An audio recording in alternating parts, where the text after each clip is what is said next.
இங்க ஒவ்வொரு தடவை வரும்போதும் ஒவ்வொருத்தரும் பகிர்ந்துக்கிற விஷயங்கள் நமக்கு மறுபடியும் புது புது விஷயங்களை கத்து கொடுத்துட்டே இருக்கு. இதெல்லாம் நம்ம சமுதாயத்தில் இருக்கான்னு தெரிஞ்சுக்கிட்டே இருக்கு. மணிப்பூர்ல இருந்து ஒரு பாப்பா வந்து இங்க பேசுச்சு. அது இங்கிலீஷ்ல பேசுச்சு. அது என்ன பேசுன்னு எல்லாருக்கும் தெரிஞ்சிருக்குமான்னு தெரியலையான்னு தெரியல. அதுக்காக நான் ஒரு வாட்டி சொல்லணும்னு நினைக்கிறேன். எங்க ஊர்ல வந்து பிரச்சனை நடக்குது. எங்க ஊர்ல வீட்டு விட்டு வெளியில போக முடியல. அதனால எங்க ஊர்ல நிறைய குழந்தைங்க ஸ்கூலுக்கும் காலேஜுக்கும் போக முடியல, வீட்டுல உட்காந்துட்டு இருக்காங்க அப்படின்னு சொல்லுது. நான் அதிர்ஷ்டவசமா இங்க வந்ததுனால இங்க நான் படிச்சுக்கிட்டு இருக்கேன். தயவு செஞ்சு எங்க ஊருக்காக பிரார்த்தனை பண்ணிக்கோங்க.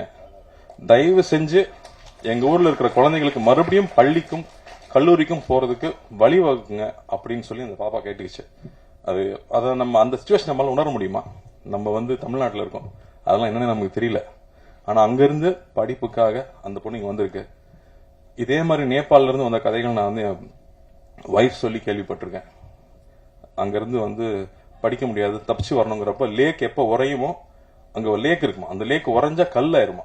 அந்த டைம்ல யாராவது போனாங்கன்னா அவங்க கூட குழந்தைய அனுப்பிச்சு விட்டுருவாங்களா, நீயாவது உயிரோடு இருங்கிற மாதிரி. அப்படி நடந்து வரும்போது ஐஸ் சாப்பிட்டுக்கிட்டே வருவாங்களாம். அப்படி வந்து இங்க குழந்தைங்க படிச்சு அவங்க பெருசா வந்திருக்காங்க. அப்படி கல்விக்காக எவ்வளவு விஷயம் நடக்குது அப்படின்னு நினைக்கும் போது ரொம்ப ரொம்ப ஆச்சரியமா இருக்கு. அதனாலேயேதான் இன்னைக்கு எங்க போனாலும் நீங்க வந்து எனக்கு படிப்புக்கு ஹெல்ப் பண்ணுங்கன்னு சொன்னா இங்க நம்ம எனக்கு தெரிஞ்சு தமிழ்நாட்டில் யாரும் இல்லைன்னு சொல்லவே மாட்டாங்க.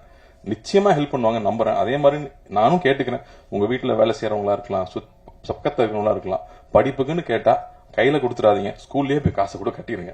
அது பெரிய ரிசல்ட் கொடுக்குது அப்படின்னு நிச்சயமா தெரியுது. அதுக்கப்புறம் என்னோட பொண்ணுக்கு வந்து ஒரு ப்ராஜெக்ட் இருந்துச்சு.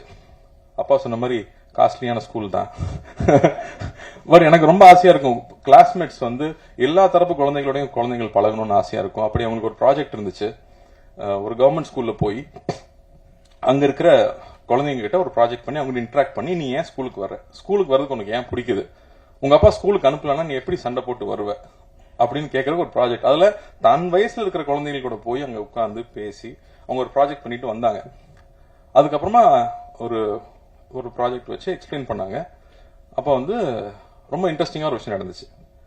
எஜுகேஷன்னா என்ன அப்படிங்கிற கேள்விய கேக்குறாங்க, பாப்பா கிட்ட கேக்குறாங்க. அது சொல்லுது, சக மனுஷனை மதிக்க கத்து கொடுக்குது அப்படின்னு. சரி, அப்போ ஓகே, அப்போ அது எவ்வளவு முக்கியமா இருக்கு அந்த விஷயம் அப்படிங்கும்போது எனக்கு ரொம்ப ரொம்ப பெருமையா இருந்துச்சு. சோ அந்த புரிதல் எல்லாருக்கூடயும் போய் பழகிறப்பதான் கிடைக்குது. அதனால நாமளும் குழந்தைகளை எல்லாருக்கூடயும் பழகிறதுக்கான சந்தர்ப்பங்களை ஏற்படுத்தி கொடுக்கணும். அப்பதான் தன்னுடைய வாழ்க்கையை தனக்கு கிடைச்ச விஷயங்களை மதிச்சு நேரான வழியில் அப்பா சொன்ன மாதிரி அந்த டிசிப்ளினும் அந்த கல்வியை நோக்கி போற உழைப்பும் ரொம்ப முக்கியமா இருக்கும்.